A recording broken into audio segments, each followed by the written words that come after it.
You have heard the whispers of the Lethe Sanatorium, a whitewashed paradise on a remote Aegean island where the world's most broken souls, the grief-stricken, the traumatized, the heartbroken, went to be made whole again.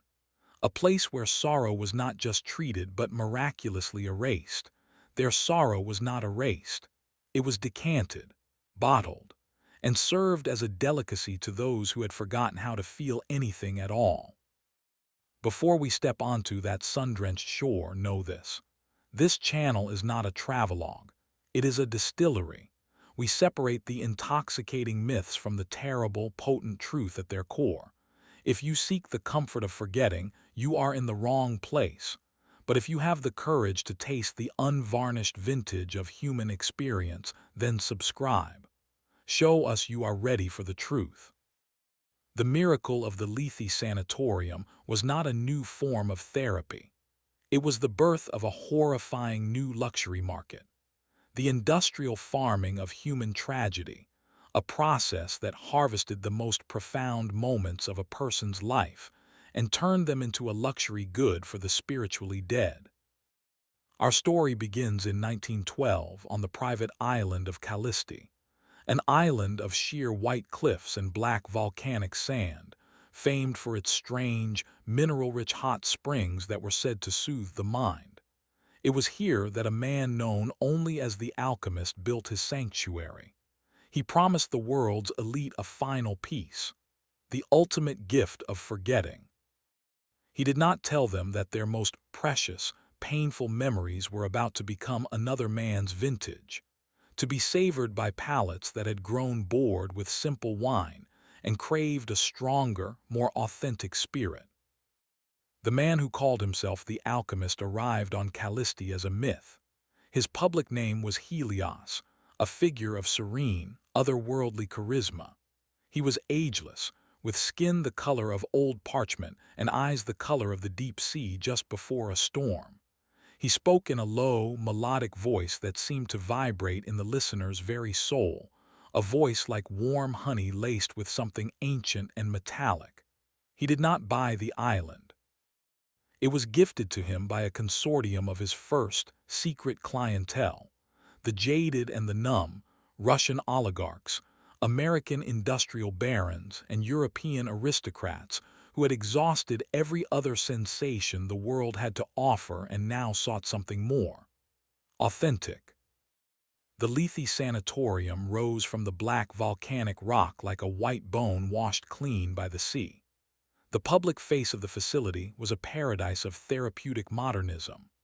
Open-air pavilions of white marble, infinity pools fed by the island's natural hot springs, gardens planted with jasmine and night-blooming cereus. The architecture itself was designed to soothe, to open the soul, to encourage a state of peaceful, unguarded remembrance.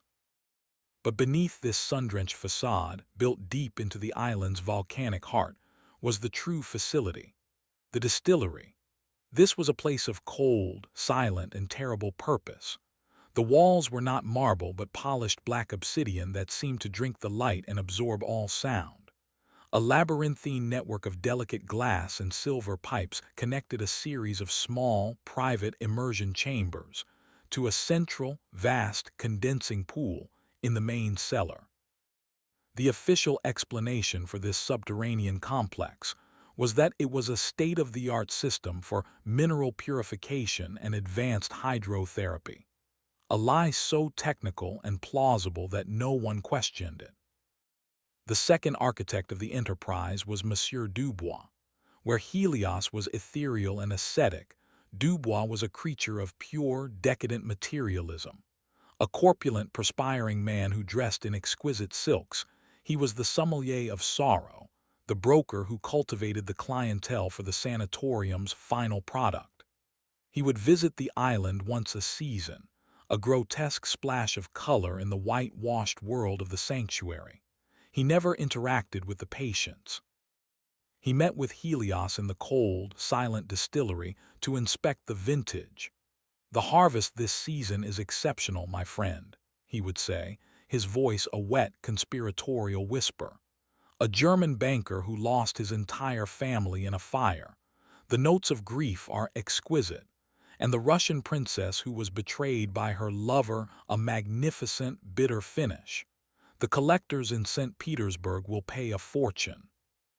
To perfect and legitimize his process, Helios needed a man of science.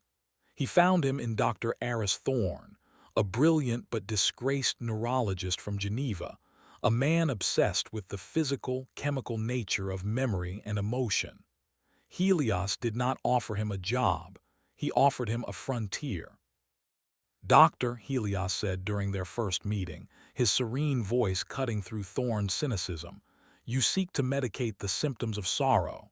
You dull the pain. What if I could offer you the chance to study the thing itself? To isolate it?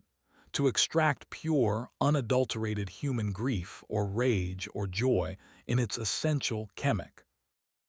Form, think of it. Not a patient's description of a feeling, but the feeling itself in a flask. A new science, psychochemistry. The offer was an irresistible temptation for a man like Thorne. The chance to pioneer a field, to quantify the unquantifiable. He was given a laboratory on the island that was the envy of any university in Europe. He convinced himself he was there for pure research. His journal, filled with the spidery scrawl of a man convincing himself of a terrible, beautiful lie, became the first record of the process. March 4, 1912. The process is a miracle of bioalchemical engineering. Helios calls it Socratic catharsis.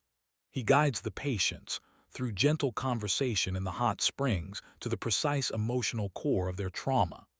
As they unburden themselves, as they finally release the memory, the mineral-rich water acts as a conductive medium. The intense emotional energy they discharge, the caloric essence, as Helios calls it, is drawn through the hidden filtration system. I have seen it in the cellars. This essence is then slowly distilled, the specific emotion isolated through resonant frequencies and chemical precipitation. It is a library of liquid pain, a collection of bottled memories. The moral implications are staggering, but the purity of the samples is undeniable. Today, I held a vial containing what Helios calls verlust, the pure, distilled essence of loss, taken from a woman who lost her child. It was cold to the touch and shimmered with a faint, sorrowful blue light. I am on the verge of the greatest discovery in the history of the human mind. The patients who came to the Lethe Sanatorium were a testament to the world's hidden heartaches. A celebrated poet whose muse had died, leaving him with a crippling writer's block. A general haunted by the faces of the men he had sent to their deaths. An American heiress whose life was a gilded cage of loveless misery. They all came seeking the same thing, the blessed relief of forgetting. And Helios gave it to them. The process was a masterpiece of gentle, psychological manipulation. Each patient would spend their days in private, luxurious sessions with Helios himself, soaking in the warm, mineral-rich waters of their personal immersion chamber. He would speak to them for hours, his melodic voice a soothing balm, guiding them back through their pain, not as a therapist, but as a priest taking a final confession. He would encourage them to relive their most painful memory in vivid, excruciating detail, to feel it one last time, completely and absolutely. To release a memory, he would whisper, you must first hold it perfectly in your mind. Give it to the water. The water will wash it clean. As they spoke, as they wept, as they finally let go of their burden, the advanced hydrotherapy system would hum to life. The emotional discharge, the raw psychic energy of their catharsis, would be drawn from the water through the hidden silver pipes, down into the cold, silent distillery in the heart of the island. There, in a series of complex glass retorts and copper coils, the raw essence would be slowly distilled, purified, and decanted into small, elegant crystal bottles, each labeled with a single evocative German word. Sehnsucht longing, Zorn wrath, Kummer grief, Ruhe regret. The patients, their emotional core surgically removed, would emerge from their final session feeling light, peaceful, and blissfully empty. Their specific agonizing memories were gone. They could recall the facts of their trauma, but the feeling, the pain, the weight of it had vanished. They would leave the island as grateful, hollowed-out shells, praising Helios as a miracle worker, unaware that they had left the most profound and powerful part of themselves behind, bottled and catalogued in a dark cellar. The first person to suspect the truth was a young woman named Elena. She had not come to the island as a patient. She was the personal assistant to a wealthy, aging Contessa who had come to the sanatorium to be cured of a lifetime of bitter regrets. Elena was a sharp, observant woman, fiercely loyal to the old woman she served. She watched as the Contessa, a woman of formidable will and passion, slowly transformed under Helios's care. The fire in her eyes dimmed. Her sharp, witty conversation became placid and simple. She was peaceful, yes, but she was also gone. Elena's suspicions were solidified by a strange, mundane detail. The Contessa had always worn a specific, heavy perfume, a scent Elena associated with her for years. After her final immersion, the scent was gone, not just from her clothes but from her skin. It was as if the very chemistry of her body had changed. One night, driven by a terrible sense of foreboding, Elena followed one of the silent, white-clad attendants on his nightly rounds. She watched him collect something from a small, discreet filtration unit connected to the Contessa's private spring. It was a small glass vial filled with a shimmering, amber-colored liquid. The attendant carried this vial not to Dr. Thorne's laboratory, but down a hidden service staircase that led deep into the island's foundation. Elena followed him into the distillery. The sight that met her eyes was a library of human souls, racks upon racks of small, glowing bottles, each one meticulously labeled, arranged by vintage and emotional flavor. She saw bottles labeled with the names of patients she had seen on the island, famous men and women from all over the world. And on a small, velvet-lined tray, ready for transport, was a single, freshly filled bottle. The label in elegant, spidery script read, Contessa di Valenti 1912 Rue, Regret. The liquid inside shimmered with the same amber light she had seen the attendant collect. The Contessa's perfume, she realized with a sickening lurch, had not been a perfume. It had been the scent of her own unique lifelong sorrow, and it had just been harvested. Elena felt a cold dread that had nothing to do with the chill of the obsidian cellar. This was not a hospital. It was a farm. And the crop was the human soul. She saw Monsieur Dubois, the corpulent sommelier, holding the bottle of the Contessa's regret up to a lamp, his face a mask of Epicurean delight. "Ah, a magnificent vintage," he purred to Helios. The complexity, the notes of betrayal layered with a lifetime of pride. The collectors will be ecstatic. It has the aroma of a forgotten queen's boudoir. Elena fled back into the night, her heart pounding. She had to get the Contessa away from this place. But when she returned to their villa, she found the old woman sitting peacefully on the veranda, staring at the sea, her face as placid and empty as a calm sky. "Contessa," Elena pleaded, her voice a frantic whisper. "We must leave. This place is evil." The Contessa looked at her, her eyes showing no recognition, no spark of the fierce woman she had been. "Evil," she repeated, the word a simple curiosity. "Don't be so dramatic, my dear. I have never felt so at peace. The waters, they have washed me clean." The fire was gone. The woman Elena had served was already a ghost. Elena knew she was alone. She couldn't fight Helios or his powerful clients. She had only one option: to expose the truth. But how? Her word against theirs would be dismissed as the ravings of a hysterical servant. She needed proof. She needed one of the bottles. Her plan was born of desperation and an intimate knowledge of the sanatorium's routines. She knew that every week, a small boat would arrive from the mainland to deliver supplies and, more importantly, to collect Monsieur Dubois' acquisitions for transport to his wealthy collectors. The bottles were packed in a special, refrigerated crate and taken to the docks under the cover of darkness. For 2 days, Alina watched. She learned the guards' patrol routes, the timing of the delivery. She was no longer a personal assistant. She was a spy, a saboteur, driven by a fierce, protective love for the woman who had been hollowed out before her eyes. This is the moment of transformation, when a witness is forced to become a warrior, when the only way to fight a perfect, silent system is with a single, desperate, chaotic act. If you understand the courage it takes to steal back a piece of a soul, then make your presence known. This is a story for those who believe that even one memory, one feeling is worth fighting for. Hit the like button. Subscribe. The heist is about to begin. On the night of the shipment, Alina acted. She created a diversion, using her knowledge of the island's geography to start a small, controlled brush fire on a distant cliffside. As the island's small security force rushed to the fire, she slipped down to the deserted docks. She found the crate, a heavy, lead-lined chest, its contents kept chilled by blocks of ice. She pried it open. Inside, nestled in velvet, were a dozen shimmering bottles, a rainbow of liquid emotion. She saw the amber of the Contessa's rue. She saw the deep, sorrowful blue of a poet's verlust. And she saw a single small bottle that glowed with a furious, pulsating crimson light.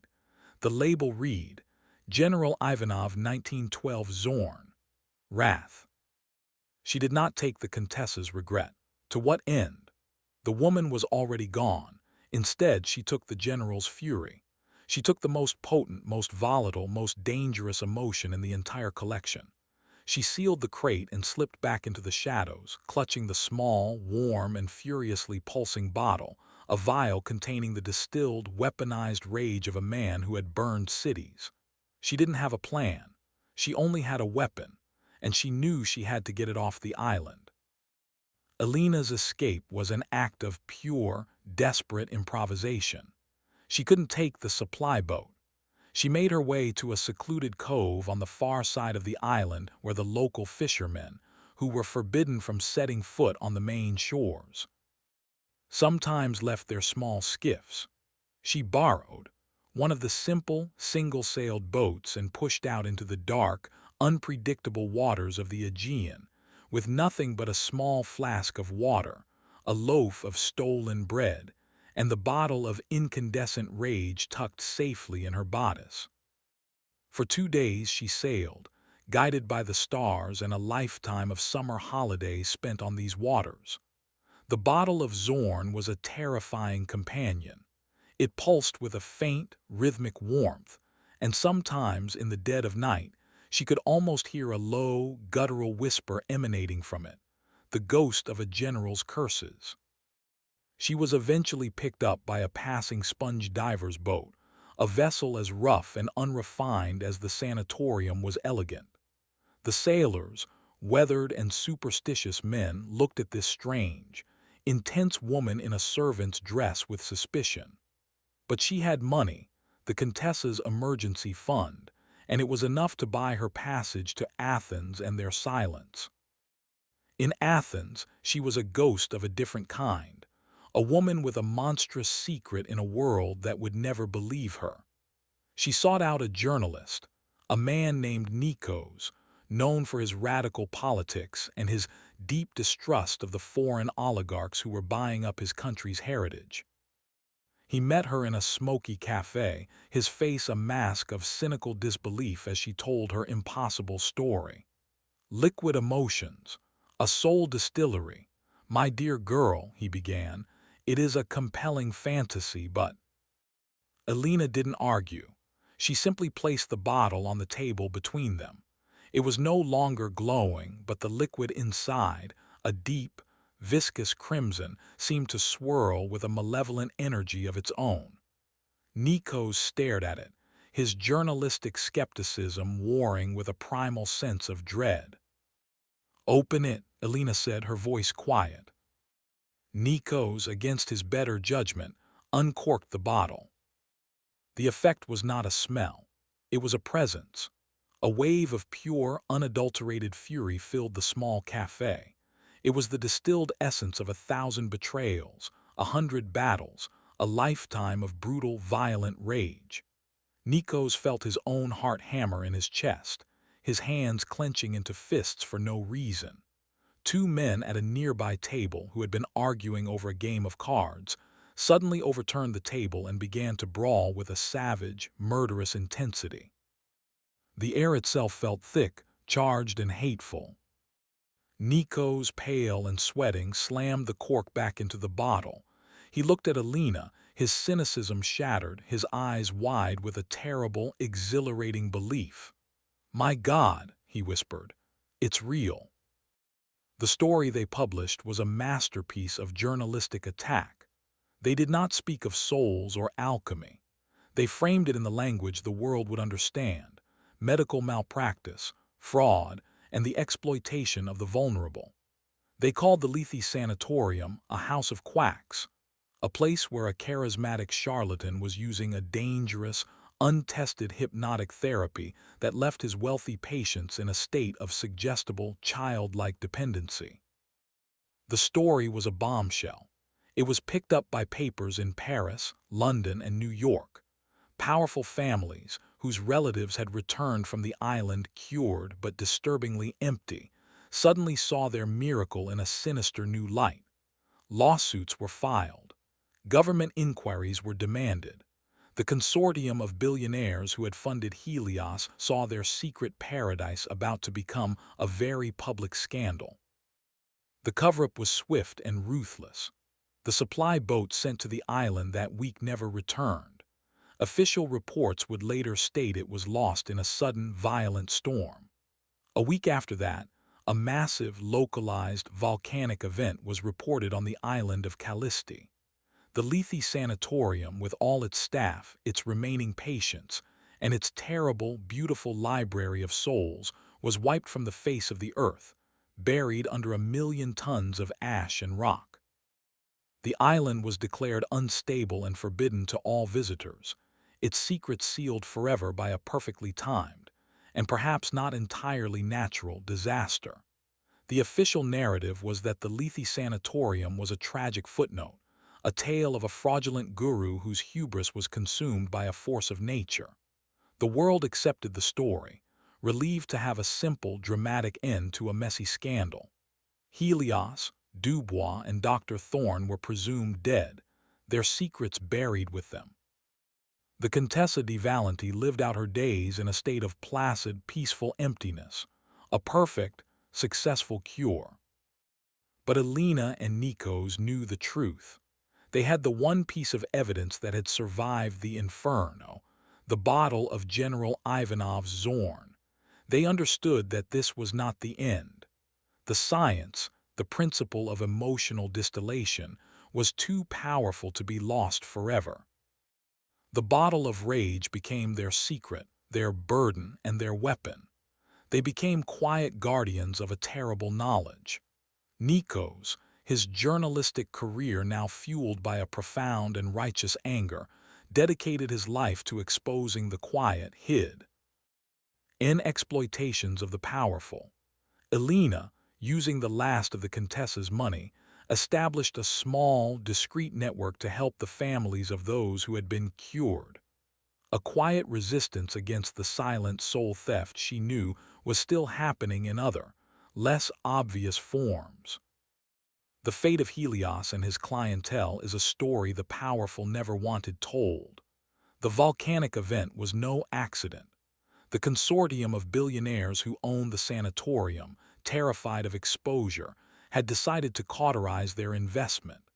They triggered the eruption themselves, using the new, powerful explosives their own industrial empires had created. It was a business decision, a brutal, final, and effective act of reputation management. But they did not destroy the science. Before the final cataclysm, a small, select team was dispatched to the island. They did not rescue the patients. They raided the distillery. They salvaged the most valuable part of the operation, Dr. Thorne's research notes and a curated selection of the purest, most potent emotional vintages. The knowledge of how to farm human feeling, how to bottle a soul, was not lost. It was simply privatized. It became a secret tool, a hidden art, passed down through the generations of the world's most powerful and most empty souls, a way to experience the authentic human emotions they themselves could no longer generate. Elena's act of rebellion had not destroyed the enterprise. It had simply forced it to evolve, to become more secret, more exclusive, and ultimately more powerful. The liquid emotions were no longer a boutique luxury. They became a cornerstone of a shadow economy, a secret market where the world's elite could buy a taste of real, unfiltered life, paid for by the forgotten sorrows of others. The Lethe Sanatorium was not a failure. It was the successful pilot program for the ultimate luxury market. It proved that the most profound, intimate, and powerful parts of the human experience, our grief, our joy, our rage, could be extracted, quantified, bottled, and sold to the highest bidder. The alchemist was not a healer. He was the first true emotional capitalist. He understood that in a world drowning in meaningless sensation, the one true remaining luxury would be authentic feeling. He didn't just sell a product, he created a market for the human soul. And his clients, the hollow men, the spiritually bankrupt, were willing to pay any price to feel something, anything real. Do not think this is a story of a bygone era. The distillery is all around you. It has just become more efficient. The process of Socratic catharsis is no longer confined to a private island. It is the fundamental business model of the modern world. It is the reality show that harvests real tears for your entertainment. It is the outrage-fueled news cycle that distills your fear and anger into clicks and engagement. It is the social media platform that encourages you to share your story, to pour out your most intimate moments of joy and sorrow, not into healing waters, but into a vast, cold, digital reservoir where it is analyzed, categorized, and monetized. You are the patient. You are the crop. Your life is the vintage, and you are giving it away for free every day in exchange for the momentary, blessed relief of being seen, of being heard, of feeling for a second less alone. Now you must make a choice. Will you continue to be a part of their harvest, or will you reclaim the vintage of your own life? In the comments below, it is time to cork the bottle, to make a declaration of emotional sovereignty. State it twice. My feelings are my own. My feelings are my own. This is your first act of refusal, a statement that your soul is not a commodity. If you are ready to continue this work, to see the invisible distilleries that surround you, and to learn the art of protecting your own spirit, subscribe. Activate the notification bell, for the harvest is silent and continuous. Share this with one other person who you believe is tired of feeling empty, who is ready to taste their own life again. They want you to share everything. They want you to pour yourself out. We are here to remind you of the profound, rebellious power of a secret, of a feeling that is yours and yours alone.